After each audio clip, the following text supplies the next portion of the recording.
All right, hope you're excited. Today we're going to talk about creatine. Now this is a little premature. I was wanting to talk about the mitochondria first, but everyone keeps asking me these questions about creatine and why it's good for your brain or why it's good for your muscles. So we'll have a little creatine quickie. I may edit that out. Now let's just do round two. Okay, so creatine, what is creatine? You can take creatine monohydrate. Got this nice structure of creatine here. This one is attached to a phosphate. When you take it as a monohydrate, this phosphate just becomes a hydrate, which is just a fancy way of saying water. The role of creatine is to have this phosphate bond that you can use to regenerate ATP, adenosine triphosphate. Wait, I thought we were talking about creatine. What's ATP, adenosine triphosphate? This is the primary driver of energy in your cell. You know, they say mitochondria is the powerhouse of your cell. It's because the mitochondria makes the majority of your ATP. You can make some in the cytosol, but the mitochondria is where the bulk of this compound is made. ATP stands for adenosine tri, which means 3, phosphate. So you've got this adenosine, remember your ATCG from DNA? This is more or less the A. Got a little ribose sugar, and you've got 3 phosphates. Well, they're phosphate oxygen bonds. And the reason this is important is because oxygen has some extra electrons. Normally it has a negative charge associated with it, unless it's bonded to something else. But even then, this oxygen isn't equally sharing the electrons with this hydrogen, so it's a little more negative. The hydrogen's a little more positive. You think back to magnets, right? That's most of what chemistry is. So in this orientation with these phosphates surrounded by oxygen, the electrons can flow freely through the whole system. It means it's conjugated. And that creates balance where it just means it's more balanced. It's a stable structure. It's conductive, kind of like metals are conductive because the electrons can flow freely through this. But as soon as you start to bend or twist or contort this structure, you can think of 2 magnets, right? You've got them, you're trying to push them together, and they're really close, and then you turn it just a little bit, and all of a sudden, they just have this energy that pulls and flips around. The same thing happens here when you try to take one of these phosphates and pull it off the other one. 2 of these oxygens start to get close together, and then those electrons, 2 of the same charges, start to push away, and that causes the breaking, this physical movement. And the reason that matters is because that's how our proteins function. So ATP binds to a protein and then causes the protein to move by breaking that phosphate off. So a protein is a chain of amino acids, and you think of them like 20 different Legos. You put them together in some orientation and then you fold them up into a particular structure. Kind of like this Pac-Man here. And this Pac-Man wants to eat this nice little peach. Donut peach. In order to take a bite of the peach, the jaw has to move. For the jaw to move, we break off one of the phosphates from adenosine triphosphate and we make adenosine diphosphate, which just means 2 instead of tri and 3. The breaking of that phosphate causes the protein to physically move, which is this jaw coming up, and then it takes a bite of the peach. And then it goes back to its normal state. Another ATP comes in, breaks the phosphate off, and the protein moves again. So ATP is driving the physical movement of proteins throughout our cell. And we actually burn or break off this phosphate for more phosphates per weight every single day than our body weight. It's the energy currency of the cell. It's what powers all of our proteins to do stuff. So in essence, we eat food for replacement parts, and we eat food for bonds to break to make energy. And the energy that our cell uses, the currency, is this ATP. So as we eat food, we break those bonds, and we use those bonds to then add this phosphate back on. So what happens is, as our body makes ATP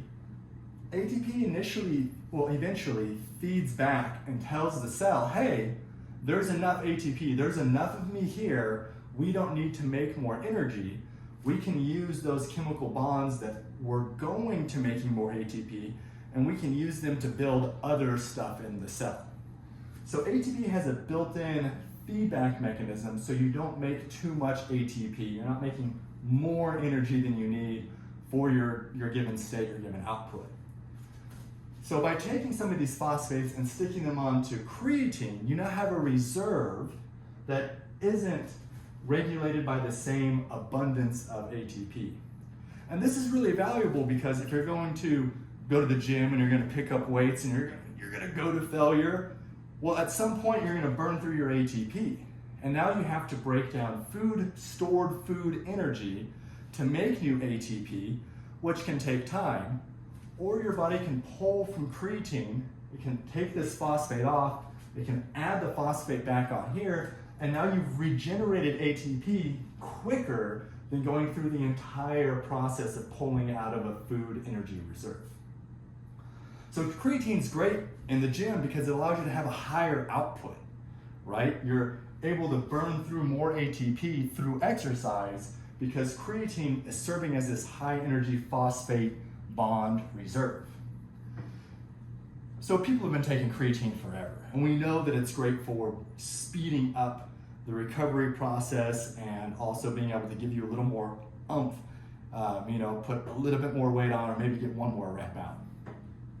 But more recently, there's literature coming out stating that when you've got a concussion or a poor night's sleep, that creatine supplementation can actually improve cognitive function or help with mitigating that effect of the concussion.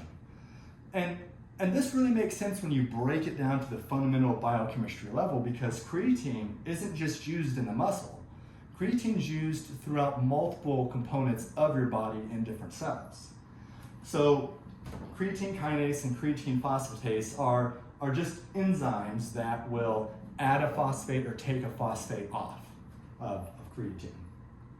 And they exist in skeletal muscles, right? So back to the weightlifting. They also exist in the brain and the smooth muscles. You've got your myocardial, so again, your heart, it's constantly pumping. Creatine adds value into providing a phosphate for heart function. And then you also have the mitochondria and the cytosol as well. So there's multiple tissue types that have an ability to use creatine and to add that phosphate on when ATP is high and then use it as a reserve for later. This is just like our body consuming sugars and fats and then storing them in fat cells. We're storing energy for later. Creatine is just a shorter-lived compound that we can use to regenerate ATP. And there's really a multitude of ways that creatine can facilitate processes within the cell. And because creatine's involved in all of these, I think we'll eventually start to see more of the literature come out saying, oh, hey, creatine's good for this, and it's good for this, and it's good for that. And so creatine isn't just for dudes in the gym, it's also great for women or, anything in between. So really any human can benefit from creatine whether or not they're exercising. And no, creatine's not just gonna pack on muscle. You still have to do the work. I've never seen anybody accidentally get ripped or buff. Like, you gotta put in a lot of work. Creatine just speeds up the rate of that process happening. So there's, in the muscle, a protein called myosin, which is involved in muscle contraction. So every time you flex your muscle, myosin's involved. It's also involved in cellular division. So every time one of your cells divide, myosin is involved in this kind of pinching process. And the myosin interacts with other cytoskeleton components like actin. And this is important because every couple of days you get a brand new stomach. You get a brand new set of skin every 28 days, right? Your body's 300 million new cells every single day. It's regenerating, and every time it makes a new cell, it's burning through ATP to cause this contraction process, this flexing process, or even phagocytosis, where you have a white blood cell or other type of cell that's engulfing a bacteria or a virus or something that you don't want in your body. Like, that process requires myosin to engulf the infection, the bacteria, right? So now your immune system is benefiting from having enough creatine or enough ATP to drive these processes. Calcium ATPase, another protein that, or complex of protein that uses ATP that can benefit from creatine, helps relax the muscles, right? So you both contract and then you relax. It also helps with relaxing of the heart. And so it's great for muscle contraction, for relaxation, for helping the cells divide or consume other types of cells. It's also great for your brain. So this tyrosine hydrolase is the first rate-limiting step for turning tyrosine, the amino acid, into L-DOPA, which becomes other catecholamines, such as dopamine and epinephrine or non-epinephrine. So if you want to make new neurotransmitters, which then help your body have this whole feedback of, hey, dopamine, yeah, whatever you did, here's the reward pathway, you should do that again. Or, hey, epinephrine or norepinephrine, right? This like sympathetic, parasympathetic nervous system. If you don't have enough ATP to go around, then your body's going to struggle with driving forward these steps because there's not enough energy. It's like, you start to run out of money and you're like, okay, what am I going to spend this on before I get my next paycheck, right? So it's really important in the brain. It's also involved in a lot of sodium potassium pumps. These are ubiquitous, right? One of my last videos I was talking about, for glucose to enter the cell, it comes in with a sodium, and then you need potassium to pump out to keep this osmotic equilibrium. That requires ATP. Other sodium potassium pumps are involved with maintaining a pH balance within the cell, sperm mobility, helping filter waste out of your kidneys, and then uptake of both glucose and multiple other types of nutrients. So really, again, ATP is driving all of these steps within the body that aren't just build muscle, move weights, but just basic function. And you also have these glycolytic enzymes. So in the cell, you've got your nucleus, and your mitochondria, and your lysosome, and your ER, and all these components. And then within the cytosol, there's processes that require ATP. I mean, even just basic glycolysis, which anyone who's taken a biochemistry class has had the joy of memorizing at some point. Some of those steps require the addition of ATP. That's part of the reason that we make lactic acid or lactate, so that we can continue this glycolysis process to make NADH to then move into the mitochondria and produce even more ATP. There's a lot of mitochondrial membranes, so again, a little premature, but mitochondria is the powerhouse of the cell. It requires ATP to make things happen, to pump things across, to bring them back in. DNA polymerase. If you're going to take a cell and you're going to divide it, you need to make a copy, right? If you're going to make RNA, so make a copy of a part of DNA to then have that RNA become a protein, you've got to make a copy. If you had DNA damage and you need to fix that DNA, those all use DNA polymerase. So if you want to fix your DNA or make new copies, you have to have ATP. Without enough ATP, you can't power the proteins that are actually doing the work. Your ribosomes, these are whole cell, well, they're not whole cell factories, but they're huge protein complexes that are involved in taking your RNA and converting it into the proper amino acid chain, which becomes all of the proteins that do all the work in your body. These last ones, they really hit close to home. So you've got microtubule associated proteins, and even just the formation of microtubules in general, which it's not ATP, they use GTP, but it's the same general concept. And then you also have protein modifications, such as ubiquitin and sumo. So for those of you that don't know, my Ph.D. was funded by NASA to study how proteins are regulated in simulated microgravity. So you take away the pressure of gravity, and now the cytoskeleton begins to respond. And because the cytoskeleton is involved in so many processes, such as DNA repair, transportation, cellular division, in our already said DNA repair, transporting things throughout the cell, right? Even just contractions and moving. All of this has to have the cytoskeleton as a scaffold, and it's almost like the roads in the street. So they respond to gravity or lifting weights or just pressure. Same with your bones.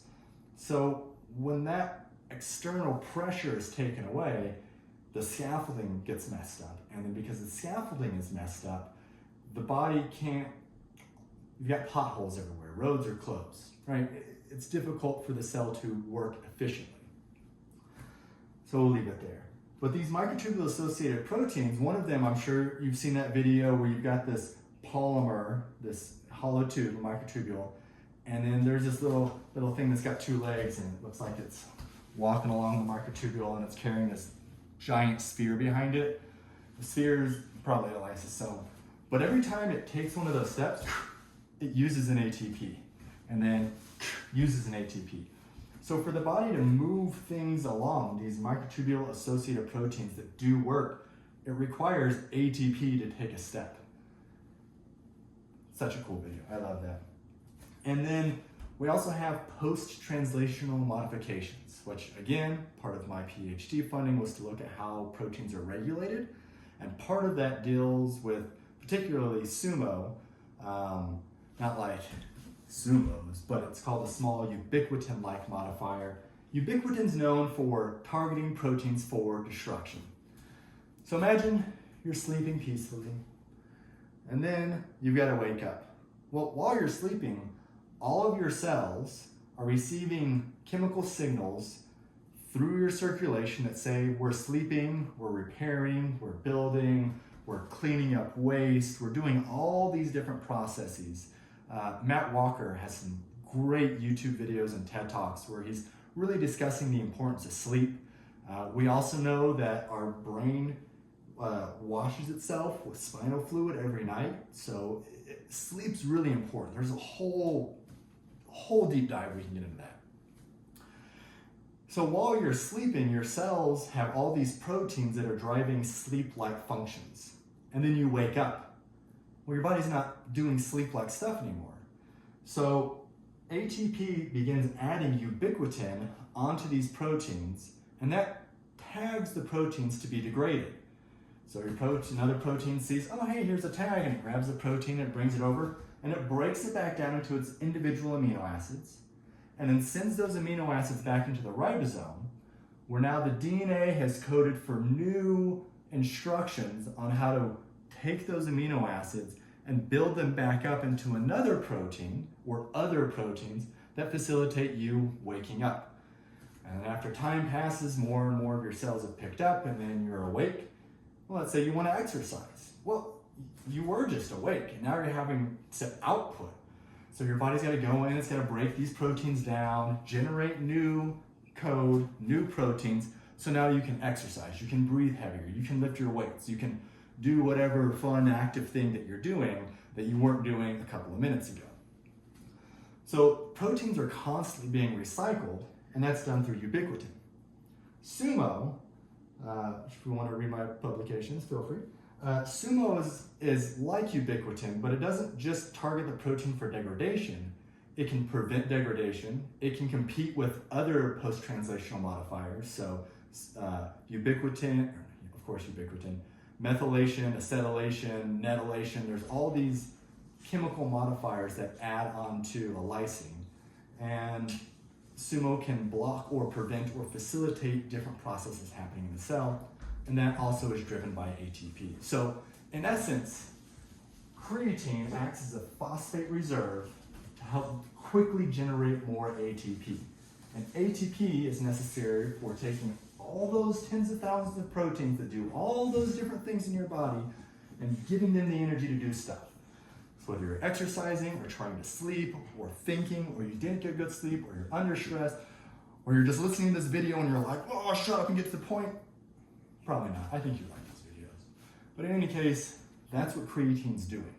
So taking an average 5 grams a day or upping it to about 25 grams has shown benefit to driving different functions within the body. And like I said, we're going to see more and more information coming out about this because creatine is involved in all of these different processes. So by helping your body generate a reserve of energy compound that's not fat or difficult to break down, you've got a higher output, right? So it makes sense. Everyone can be taking creatine, almost everyone can be taking creatine. And yeah, thanks for watching. Until again.